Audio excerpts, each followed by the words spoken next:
Parecían una familia común, pero detrás de la sonrisa se ocultaba una ambición oscura. Los hijos, cegados por la codicia, no estaban dispuestos a esperar. Lo que planearon contra sus propios padres fue imperdonable, pero el destino tenía otros planes y nada salió como ellos esperaban. Guadalajara brillaba bajo el sol del mediodía, como un cuadro detenido entre el polvo y los reflejos dorados de las vitrinas. Las avenidas centrales estaban adornadas con faroles antiguos, las banquetas bien pulidas por los pasos de cientos de compradores que día tras día desfilaban frente a los escaparates de Casa Amparo. La cadena de boutiques más prestigiosa del país, conocida por sus cortes elegantes, telas francesas y bordados hechos a mano por artesanas locales. Aquella franquicia era el reflejo del trabajo incansable de don Alfredo Robles y su esposa, doña Amparo. Un matrimonio que había construido su fortuna a fuerza de años de entrega, de noches sin dormir y de decisiones acertadas en un mundo donde la moda no perdonaba a los débiles ni a los mediocres. La familia Robles no solo era conocida por sus negocios, sino por la imagen intachable que habían mantenido durante décadas. Sus nombres aparecían en revistas de sociedad. Eran invitados a eventos culturales, apoyaban causas benéficas y en cada fotografía se les veía con la misma elegancia sobria que caracterizaba su firma. Sin embargo, como sucede en muchos hogares donde abunda lo material, había algo que se les escurría entre los dedos, la dirección del corazón de sus hijos. Rodrigo, el mayor, tenía 25 años y una sonrisa que encantaba a cualquiera. Pero detrás de esos dientes blancos y esa mirada relajada se escondía un joven que nunca había tomado responsabilidad por nada. Sus estudios universitarios fueron una lista interminable de abandonos, cambios de carrera y fiestas eternas. Ernesto, apenas un año menor, lo seguía como sombra, más callado, más reservado, pero igual de perdido en un mundo que no le exigía esfuerzo para obtenerlo todo. Ambos vivían rodeados de lujos, asistían a los mejores clubes, viajaban en avión privado a las playas del Pacífico y gastaban sin mirar los billetes que les eran depositados sin falta cada mes. En cambio, Mariana, la hija menor, apenas tenía 14 años y parecía pertenecer a otro hogar. Tenía una seriedad templada por la ternura y una disciplina que sorprendía a sus maestros. Era la mejor estudiante de su colegio. Ayudaba a su madre con las tareas del hogar, visitaba a su abuela cada semana y cada noche rezaba con las manos juntas, pidiendo a Dios que sus hermanos cambiarán algún día. No entendía por qué ellos eran tan fríos con sus padres, por qué se burlaban de los valores que ella tanto respetaba, pero tampoco los juzgaba, solo esperaba. Aquella tarde, doña Amparo y don Alfredo estaban sentados en su salón principal, una estancia amplia de paredes color crema, cortinas gruesas y sillones forrados en lino blanco. Desde allí se veía parte del jardín, donde las bugambilias florecían sin permiso y las palomas revoloteaban entre las fuentes de cantera. El hombre leía el periódico como lo hacía cada día, mientras su esposa abordaba en silencio una servilleta que más tarde llevaría a la iglesia como parte de una donación. Ambos se veían serenos, pero en el fondo de sus miradas había una sombra que no sabían cómo disipar. Hoy tampoco asistieron a la universidad, dijo la mujer con un suspiro apenas audible. Ni lo harán, respondió el hombre sin levantar la vista del periódico. Tienen la cabeza en otra parte. Amparo dejó la aguja sobre la tela y lo miró fijamente. Había aprendido a leer cada gesto de su esposo y esa respuesta, tan breve, no era de indiferencia, era de resignación. Sabía que su esposo sufría por dentro, que cada vez que veía a sus hijos levantarse al mediodía y marcharse sin dar los buenos días, algo se le rompía por dentro. Pero ya no encontraba cómo alcanzarlos. Eran adultos, al menos en edad. Mariana preguntó por ellos. Continuó la mujer. Dice que ya no los ve más que de noche. Está preocupada. Él cerró el periódico, lo dobló con cuidado y lo dejó sobre la mesita de centro. Luego entrelazó las manos y se quedó mirando el piso. No sé en qué fallamos, Amparo. Les dimos todo. Les enseñamos con el ejemplo. Les mostramos lo que cuesta levantar un negocio desde nada. Y aún así, la mujer se levantó sin decir nada, caminó hacia él y le puso una mano sobre el hombro. Sabía que no era momento de buscar culpas, sino de mantener la fe. Dios no olvida a los padres que se sacrifican por amor, dijo en voz baja. Tal vez es tiempo de hacerlos tocar fondo. Él levantó la mirada hacia su esposa y asintió lentamente. No era una decisión que tomarían a la ligera, pero sabían que si no actuaban pronto, sus hijos podrían terminar destruyéndose a sí mismos. Esa misma noche, mientras la hija repasaba sus apuntes en el comedor, los hermanos llegaban a la casa con risas escandalosas y pasos desordenados. El perfume de licor llegaba incluso desde la entrada. Habían salido otra vez, como casi todas las noches, a derrochar en bares y salones donde se codeaban con otros jóvenes igual de vacíos. Ernesto tiró las llaves sobre la mesa. Rodrigo dejó la chaqueta en el suelo y subieron las escaleras sin saludar. Mariana los miró pasar con los ojos entrecerrados, sintiendo una punzada en el pecho. Quiso decir algo, pero su voz se quedó atrapada en la garganta. Al día siguiente, el teléfono de la casa sonó temprano. Era la policía. Un accidente. 2 jóvenes en un convertible rojo, en estado de ebriedad, habían chocado de frente contra el vehículo de una mujer embarazada. Los nombres estaban claros: Rodrigo y Ernesto Robles. Los noticieros no tardaron en cubrir la historia. Las imágenes del auto destrozado aparecieron en la televisión. La víctima estaba hospitalizada y su bebé en riesgo. Don Alfredo dejó caer el vaso de agua al suelo. Doña Amparo se llevó las manos al rostro. Mariana, desde las escaleras, sintió que el mundo le daba un giro brutal. En cuestión de minutos, la familia Robles pasó de ser admirada a ser señalada, de ejemplo a la vergüenza nacional. Y mientras el escándalo crecía, 2 padres se preparaban para tomar la decisión más dura de sus vidas.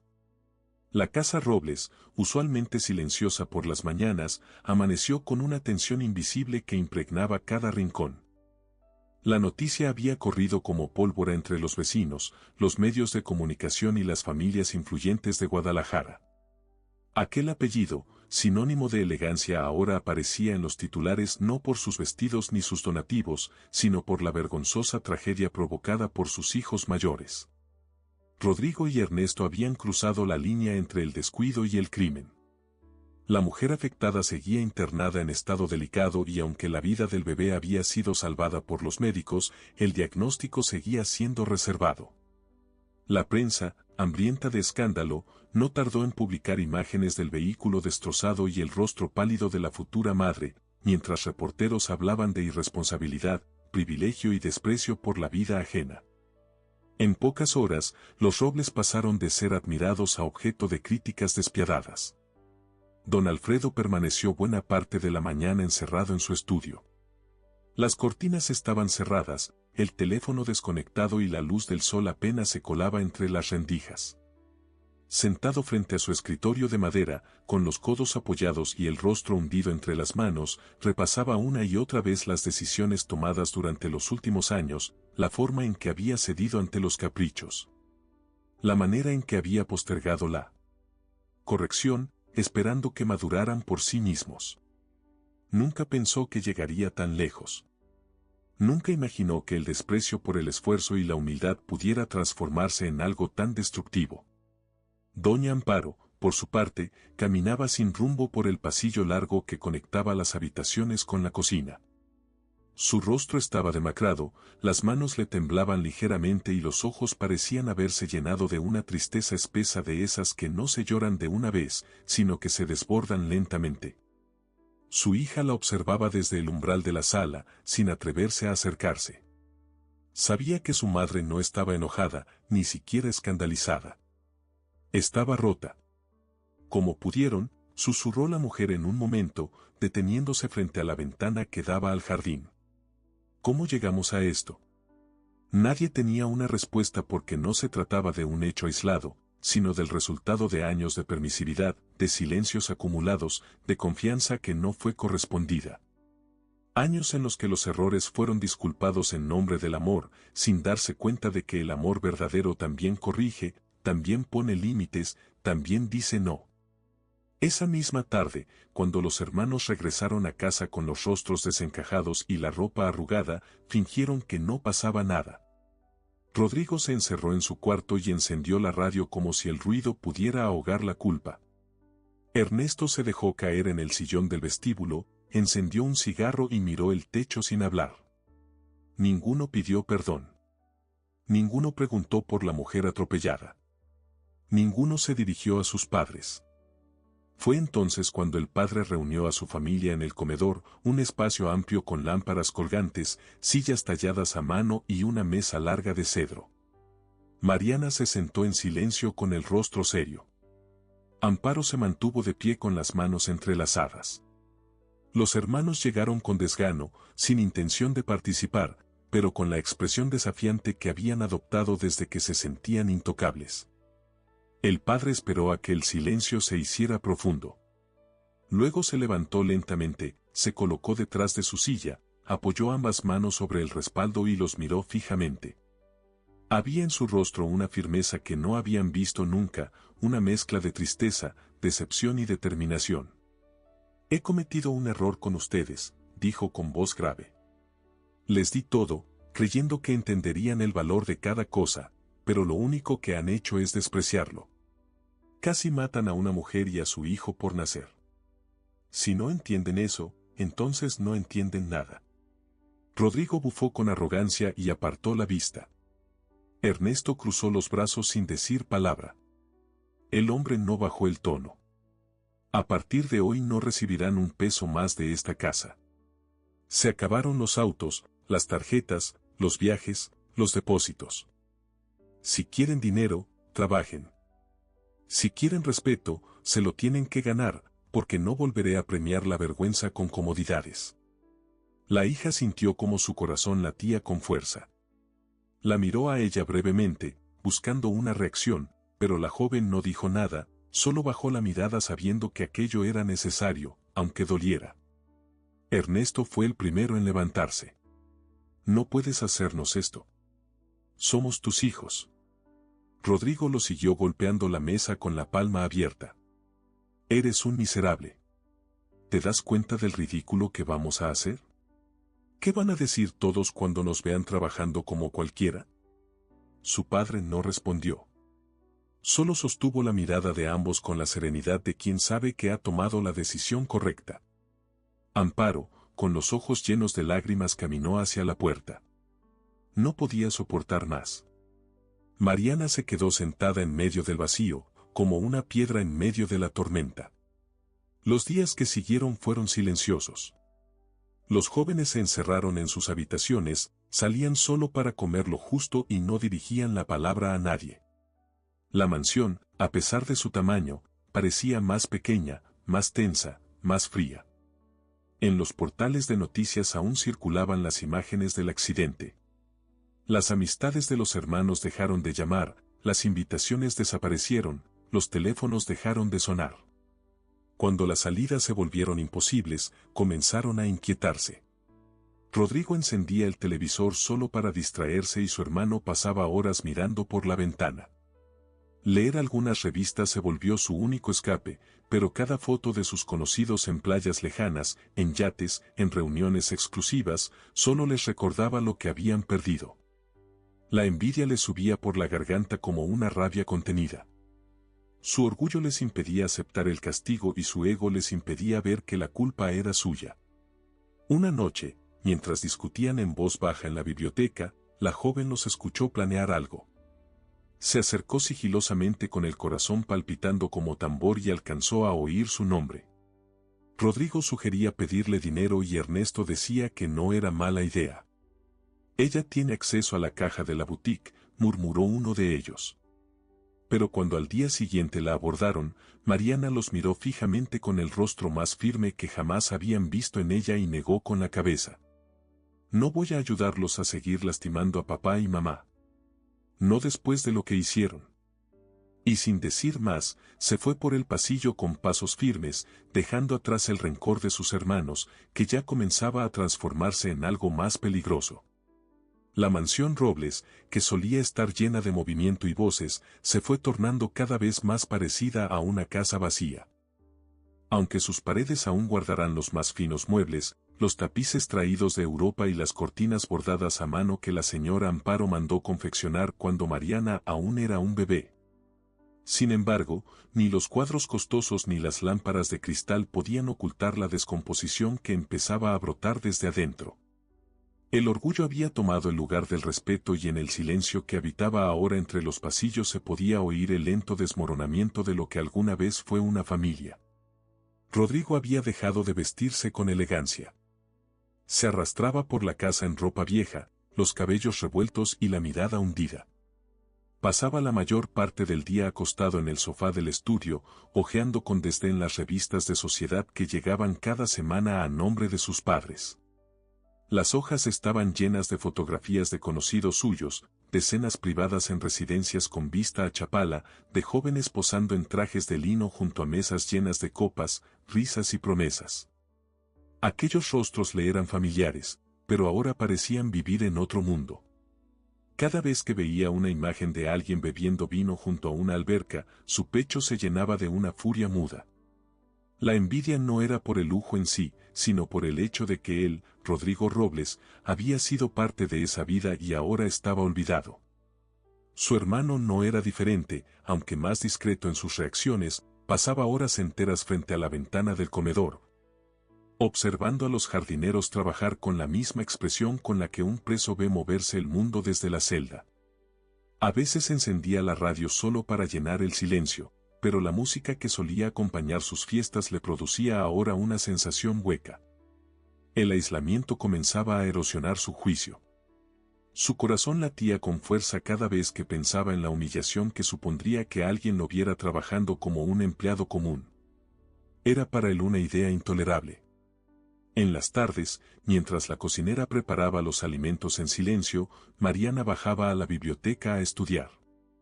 A pesar de la tensión, no había dejado de lado sus deberes. Solía sentarse en la silla más cercana a la ventana y con los codos sobre la mesa y la vista en sus cuadernos repasaba sus apuntes con concentración. A veces alzaba la vista hacia el jardín y por un instante se preguntaba si sus hermanos volverían algún día a tener paz en sus corazones. Esa semana Rodrigo y Ernesto dejaron de discutir entre ellos. Ya no hablaban con la misma intensidad ni se culpaban mutuamente por la situación. En cambio, un silencio cómplice comenzó a unirlos. No era una reconciliación genuina, sino una tregua basada en una necesidad compartida, recuperar su vida anterior sin tener que humillarse trabajando. Una tarde, mientras los padres estaban en la ciudad supervisando una entrega en una de sus tiendas, sonó el timbre principal. La empleada que quedaba encargada los martes abrió la puerta y llamó a Rodrigo, quien bajó a recibir al visitante. Gustavo Ledesma, vestido con una chaqueta beige y corbata delgada, entró con paso confiado y sonrisa amplia. Era un viejo conocido, un joven con reputación dudosa, pero carismático. Nunca había sido de los más ricos, pero sabía moverse entre ellos. Su habilidad para encontrar atajos era tan natural como su forma de reír sin que se le notara el alma.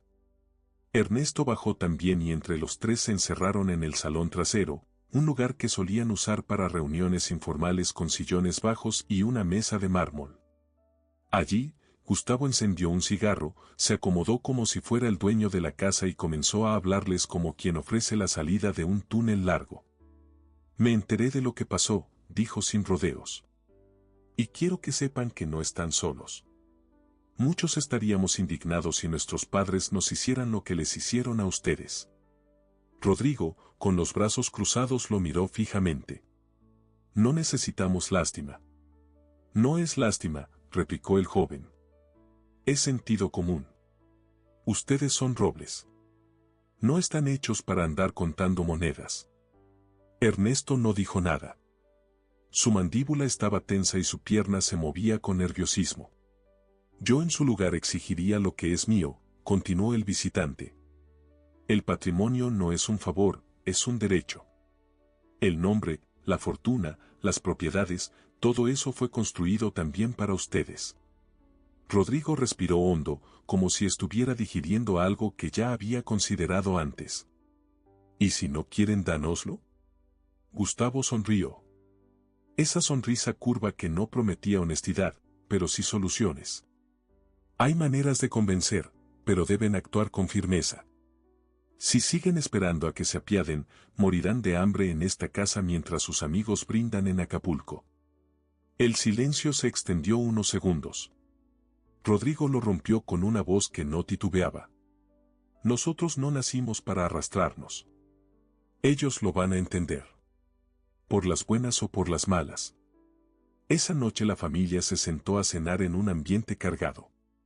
El padre bendijo la mesa con voz solemne y Mariana lo observó con atención. La joven notó que sus hermanos no pronunciaban palabra, que apenas tocaban la comida y que se miraban entre sí con ojos que ya no contenían solo enojo, sino algo más oscuro. La muchacha sintió una punzada en el pecho. Su intuición no le fallaba. Algo estaba cambiando en ellos, pero no hacia el arrepentimiento, sino hacia una dirección más sombría. Subió a su habitación temprano, pero no durmió de inmediato. Se quedó sentada en su escritorio mirando por la ventana, mientras en su corazón nacía una inquietud que no podía explicar. La brisa movía las hojas de los árboles en el jardín y en el silencio de la noche sintió, sin saber cómo, que se aproximaba un tiempo de pruebas que marcaría a su familia para siempre. Pasaron los días y los hermanos Robles comenzaron a hablar menos con los demás y más entre ellos. Ya no discutían ni se quejaban del castigo impuesto por sus padres. Ahora sus conversaciones eran breves, susurradas, como si el aire mismo pudiera delatarlos. Se les veía merodear por la casa a distintas horas, cruzar miradas cargadas de algo que su hermana no terminaba de comprender y cerrar puertas con más frecuencia de la habitual. La empleada notó también un cambio en su comportamiento. Dejaban los platos sin recoger, apagaban las luces demasiado tarde y apenas intercambiaban palabras con los demás.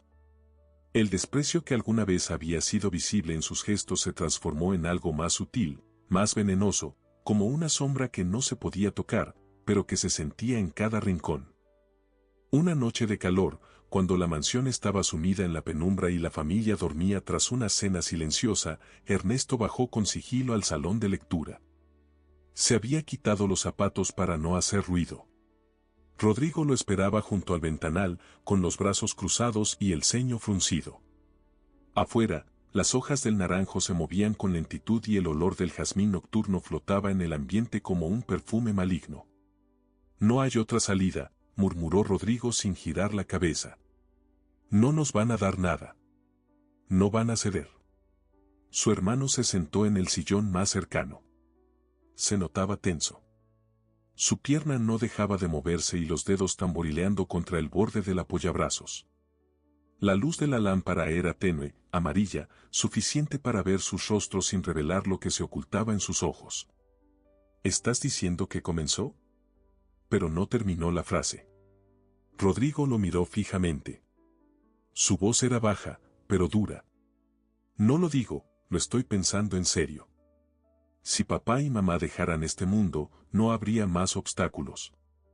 Sería nuestro todo y de inmediato. Por un instante, Ernesto pareció no comprender. Luego bajó la vista y apretó los labios. En su interior, el miedo y la codicia comenzaron a mezclarse en una masa confusa. Su corazón latía con fuerza, no de emoción, sino de temor. Aquello no era una rabieta, no era una venganza adolescente, era algo mucho más oscuro. Rodrigo continuó hablando como si quisiera convencerse a sí mismo mientras intentaba arrastrar a su hermano con él. No podemos seguir así encerrados, mirando a todos vivir lo que nos pertenece. Si no actuamos, nos van a enterrar vivos, nos van a dejar sin nada. ¿Quieres terminar trabajando en una bodega, en una tienda? Ser un don nadie. El joven alzó la vista. Sus ojos estaban húmedos, pero no de arrepentimiento. Era rabia, frustración, el eco de un orgullo roto que aún se resistía a rendirse. No sé cómo hacerlo, dijo al fin. Ni siquiera sabría por dónde empezar. Su hermano se acercó a la mesa, abrió un cajón del mueble antiguo y sacó una pequeña libreta de cuero que usaban para apuntes personales. La abrió lentamente y comenzó a escribir con un bolígrafo negro. El día se le había ido en pensamientos amargos y pasos sin rumbo. Su hermano lo esperaba en la biblioteca. Allí, frente a una bandeja de plata que había pertenecido a su abuela, colocaron cuidadosamente los frascos y sobres que ya tenían listos. Sus movimientos eran lentos, casi ceremonios. No hablaban, no sonreían, solo asentían de vez en cuando, como dos cómplices que ya habían cruzado el umbral del arrepentimiento. Esa noche, antes de dormir, la joven bajó por un vaso de agua. Al cruzar por el comedor, notó que en la alacena se encontraba preparada la vajilla para el desayuno del día siguiente. 2 tazas estaban ya dispuestas, con cucharitas dentro y sobres al lado. Todo se veía demasiado ordenado para ser casual. Sintió una punzada en el estómago. Su corazón latía con fuerza, como si su cuerpo supiera algo que su mente aún no lograba descifrar. Se acercó, pero no tocó nada, solo observó. Luego subió a su habitación sin decir palabra. Mientras el silencio envolvía la casa, 2 hermanos dormían con los ojos abiertos, esperando que al día siguiente el mundo cambiará para siempre. La mañana amaneció sin sobresaltos.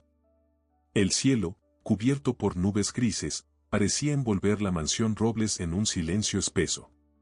Desde temprano, Rodrigo bajó a la cocina y comenzó a preparar el desayuno. Se movía con calma, pero sus manos temblaban levemente.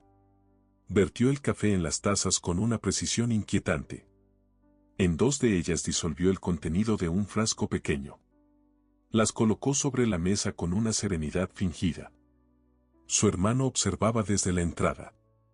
Llevaba los brazos cruzados, la mandíbula tensa y el corazón golpeándole el pecho con violencia. Su rostro mostraba una palidez que no era solo por la falta de sueño, sino por el peso de la decisión. No hay vuelta atrás, dijo Rodrigo sin mirarlo. Lo sé, respondió Ernesto sin moverse de su sitio. Ambos salieron sin decir más. Subieron las escaleras con pasos rápidos, se encerraron en sus cuartos y esperaron.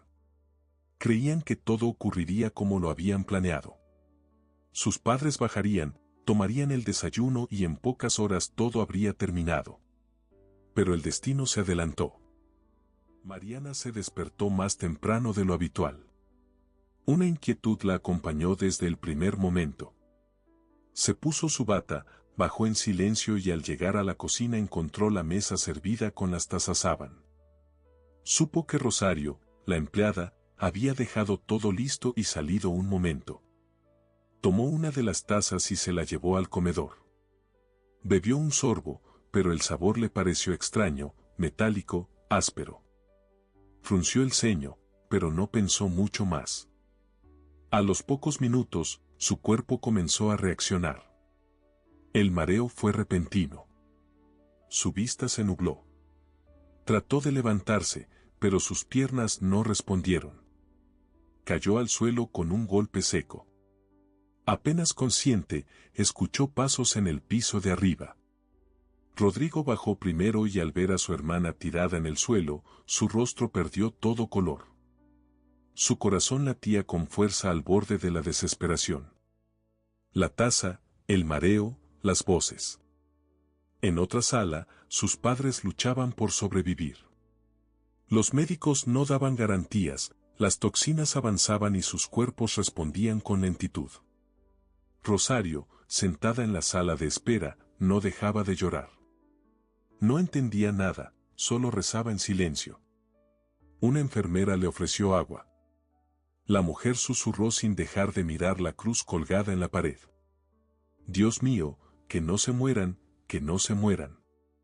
Y mientras en el hospital se libraba una batalla silenciosa entre la vida y la muerte, en alguna parte de la ciudad, 2 hermanos caminaban sin rumbo, sin imaginar que el primer error del plan fue también el principio de su ruina. El hospital se había convertido en un espacio suspendido en el tiempo donde el tic-tac de los relojes y el murmullo de pasos apresurados parecían suceder en otra dimensión. La joven despertó con lentitud, sintiendo primero el dolor de cabeza, luego la garganta seca y al final el peso de la conciencia. Estaba viva. A su alrededor todo era blanco, tibio y ajeno. Tardó unos segundos en recordar qué había pasado y cuando lo hizo, el nudo en el pecho volvió con fuerza. Los rostros de sus hermanos se superponían con fragmentos de la cocina, el sabor amargo del café, el golpe en el suelo. Pero lo que no podía dejar de oír era aquella frase, esa frase dicha por Rodrigo con la voz rota y las manos en la cabeza. ¿Qué hicimos? Matamos a nuestra hermana.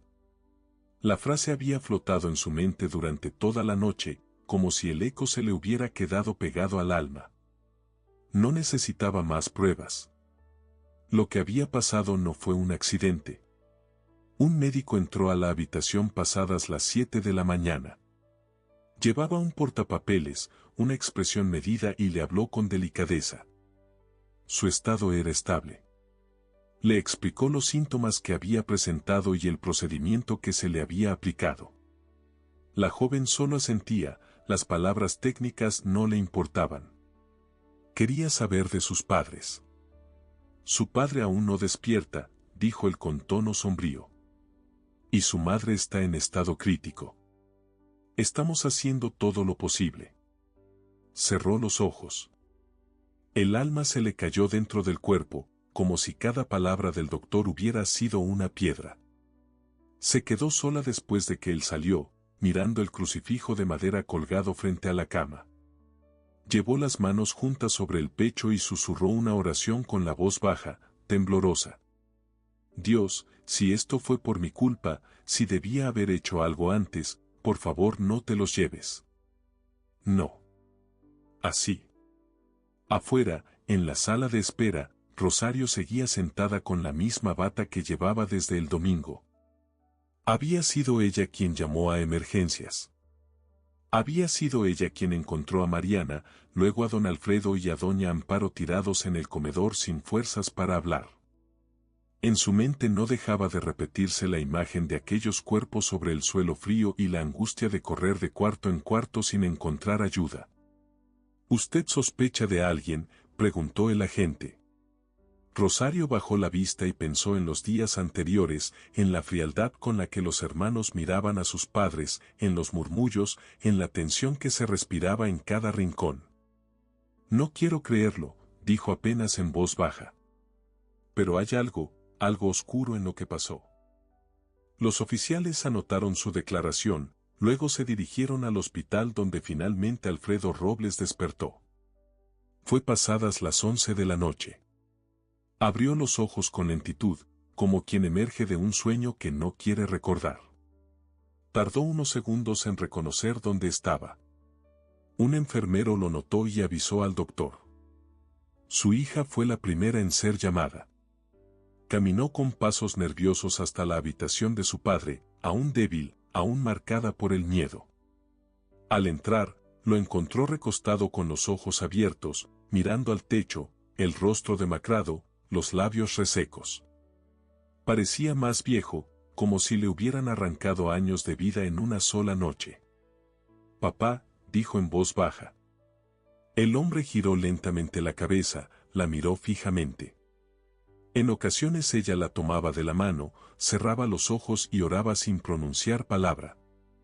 Dios me dio una segunda oportunidad, le dijo un día con voz quebrada, pero no sé cómo perdonar, no todavía. Su esposo, en cambio, había sido dado de alta días antes. Su recuperación física fue más rápida, pero su alma seguía en ruinas. Vivía ahora en la casa familiar junto a su hija, en una rutina silenciosa y marcada por el peso del recuerdo.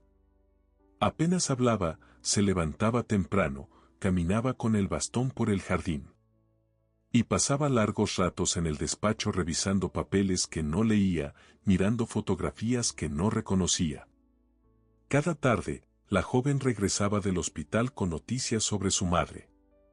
Se sentaba frente a su padre y le contaba cómo había sonreído, qué había dicho, si había comido. Él la sentía en silencio, tomaba su taza de café con manos firmes, pero no respondía más allá de un suspiro. Aunque su cuerpo había vencido el veneno, el daño que llevaban por dentro tardaría en sanar. Una mañana tocaron a la puerta. Era un agente del Ministerio Público. Entregó una notificación formal. La fecha del juicio había sido fijada. Rodrigo y Ernesto ya estaban bajo custodia. El caso había despertado interés nacional. La prensa comenzaba a remolinarse frente al juzgado. Nadie quería perderse la caída de los herederos de Casa Amparo. Mariana leyó el documento en voz alta. Su padre lo escuchó desde su sillón sin mirarla. ¿Vas a ir?, preguntó ella después de unos segundos. No lo sé, respondió él sin voltear. No sé si tengo el corazón para verlos o para no verlos. El juicio fue programado con rapidez. La presión mediática lo exigía. La prensa hablaba de traición, de codicia, de la caída de una familia ejemplar. Las revistas de sociedad que antes lucían las sonrisas de Rodrigo y Ernesto, ahora publicaban sus rostros esposados, desprovistos de glamour, con titulares cargados de juicio y escarnio. El día del juicio, el tribunal estaba lleno, reporteros, funcionarios, curiosos, y Mariana entró al edificio acompañada por Rosario, quien se negó a dejarla sola. Ambas caminaron entre murmullos, cargando un peso invisible sobre la espalda. Ella vestía sobria, con el cabello recogido, la mirada firme. La tristeza se le notaba en la piel, pero no en la postura. Don Alfredo no asistió. Permaneció en casa sentado frente al televisor apagado. Cuando llamaron a la joven a declarar, el silencio en la sala fue absoluto. Caminó hacia el estrado como si cada paso doliera. Frente a ella, sus hermanos. Rodrigo bajaba la mirada. Ernesto tenía los ojos perdidos en un punto invisible. El fiscal le pidió que narrara lo ocurrido. Ella respiró profundo. Su voz, al principio débil, fue tomando fuerza con cada palabra. Contó cómo encontró el café servido, cómo lo tomó sin sospechar, cómo se sintió caer. Recordó las voces de sus hermanos y la frase, «Matamos a nuestra hermana», dijo Rodrigo. Mariana la repitió frente al juez y su rostro no se quebró, pero sus manos sí temblaban. Narró cómo la arrastraron a su habitación, cómo volvieron a preparar las tazas y huyeron. Describió el momento en que despertó en el hospital. Cómo entendió que si estaba viva era por error. El café ya estaba servido. Cuando bajé, dijo. Pensé que lo había dejado Rosario. No sabía. No sabía que iba a morir. El fiscal guardó silencio. Todos lo hicieron. Era como si el aire se hubiese congelado. El abogado defensor intentó apelar a la desesperación, a la presión social, a una supuesta fragilidad mental. Dijo que Rodrigo y Ernesto habían crecido rodeados de expectativas, de exigencias imposibles, de un entorno que no les permitió desarrollar una conciencia plena.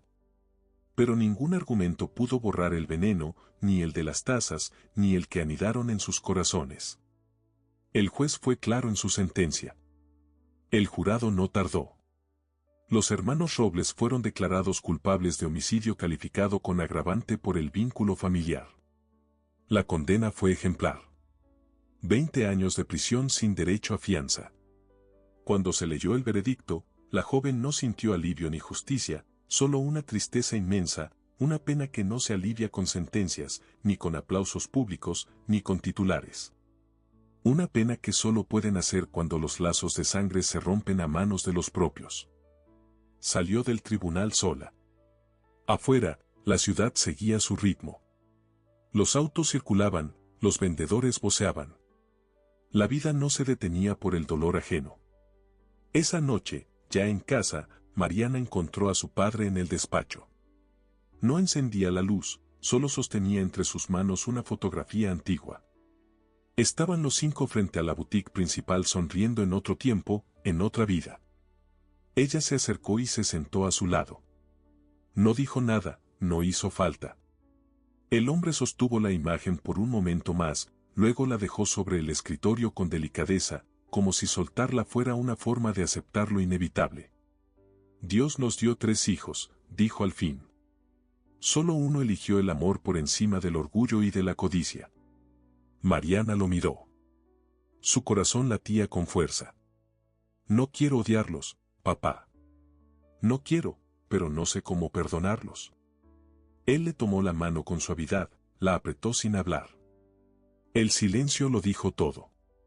Y esa noche, mientras la ciudad dormía y el juicio ya era historia, en esa casa herida comenzó muy lentamente el proceso de reconstrucción. El tiempo avanzó con lentitud, como si supiera que en esa casa no quedaba espacio para prisas. Habían pasado 2 años desde la sentencia. Las portadas de los diarios dejaron de hablar del caso, las cámaras se apagaron y la mansión Robles, que una vez fue símbolo de prestigio, se convirtió en un espacio silencioso donde cada rincón parecía tener memoria. Doña Amparo, tras una larga recuperación, vivía ahora en una residencia privada al sur de la ciudad, en un centro especializado donde recibía atención médica continua. Aunque había superado la fase crítica, su salud no volvió a ser la misma. El veneno no destruyó su cuerpo por completo, pero sí dañó ciertas funciones que la dejaron en un estado intermitente entre la lucidez y la fatiga constante. Tenía días buenos en los que hablaba con claridad, tejía o rezaba con los ojos cerrados y días en los que apenas respondía con una mirada perdida, ausente de todo. Su hija la visitaba 3 veces por semana. Llegaba con flores frescas, libros nuevos o postales que ella misma pintaba con acuarelas. Se sentaba a su lado, le hablaba de la casa, del jardín, del nuevo taller de costura que había abierto junto a su padre. A veces, cuando ella tenía claridad, le tomaba la mano con fuerza y le decía, «Eres la hija que Dios me regaló para sostenerme cuando todo se vino abajo». En esas palabras, la joven encontraba fuerza para continuar. Su padre, por su parte, vendió la mayoría de las propiedades. Cerró las boutiques de lujo y conservó solo una que reabrió con un nuevo nombre, Raíces. Allí no se vendían vestidos caros, ni se exhibían colecciones de París. Ahora se dedicaban a confeccionar ropa sencilla para mujeres de comunidades rurales. Mariana administraba el lugar con dedicación. Había contratado a costureras jóvenes, madres solteras, viudas y mujeres que buscaban una segunda oportunidad. El taller no generaba grandes ingresos, pero tenía un propósito claro. Que nadie aquí olvide lo que realmente importa, decía el hombre cada vez que cruzaba por el local con paso lento, saludando a cada trabajadora por su nombre. El despacho de la casa seguía igual, aunque ya no se usaba como oficina. Sobre el escritorio enmarcada en madera oscura, estaba la fotografía familiar, la última antes de la tragedia.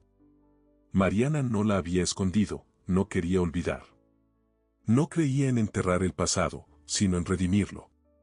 Una tarde de otoño, mientras barría hojas secas del jardín, la joven se detuvo al oír la radio encendida en la cocina. La voz del locutor anunciaba las condiciones climáticas del fin de semana, pero después, sin previo aviso, comenzó a sonar una canción antigua, una melodía que solía escucharse en casa durante las Navidades. Se le hizo un nudo en la garganta. Recordó cómo Rodrigo se reía con desparpajo mientras Ernesto lo acompañaba al piano, desafinado a propósito para molestar a su madre.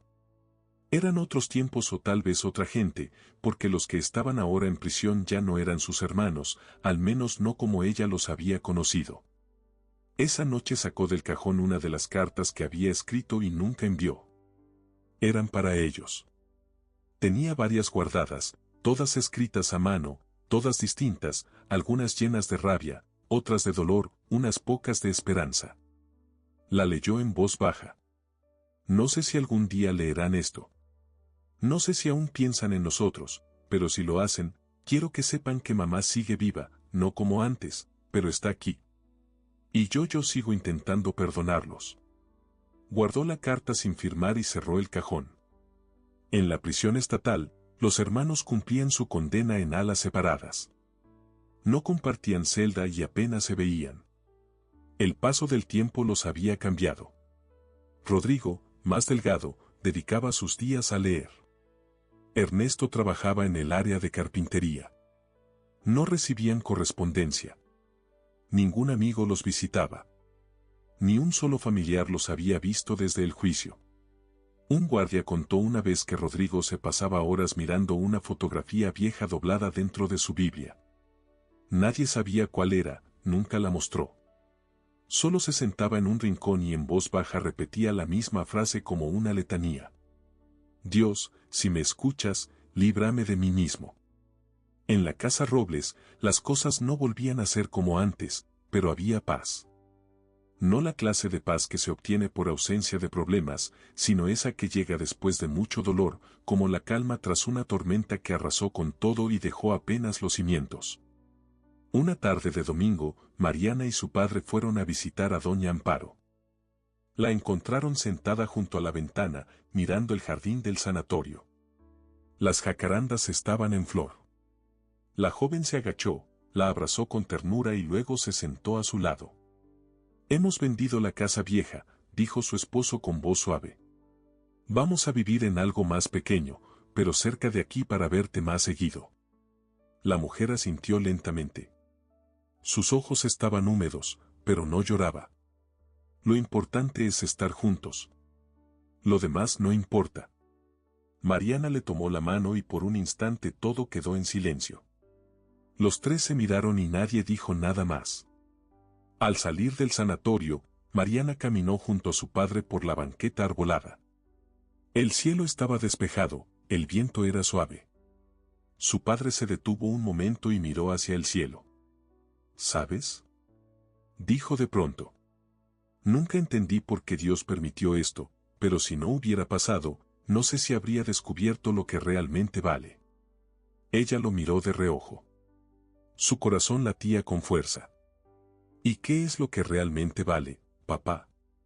Él sonrió cansado, pero con luz en los ojos. «El amor que uno deja, lo invisible. Lo que no se hereda con cheques ni propiedades, sino lo que queda cuando el dinero ya no puede comprar ni una sola lágrima menos». Su hija lo abrazó por el brazo.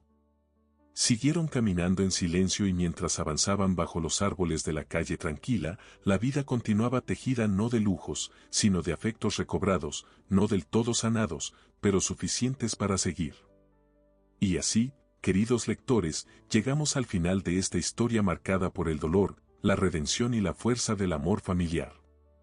Espero que este relato haya tocado tu corazón y te haya recordado lo verdaderamente importante, la fe, los valores y el poder del perdón. Si esta historia te conmovió, compártela con alguien que necesite escucharla. Reflexiona sobre lo que de verdad estás dejando en quienes amas y no olvides dejar tu comentario y darle a la campana si algo de esta historia se quedó contigo. Te mando un fuerte abrazo y nos vemos en la próxima historia.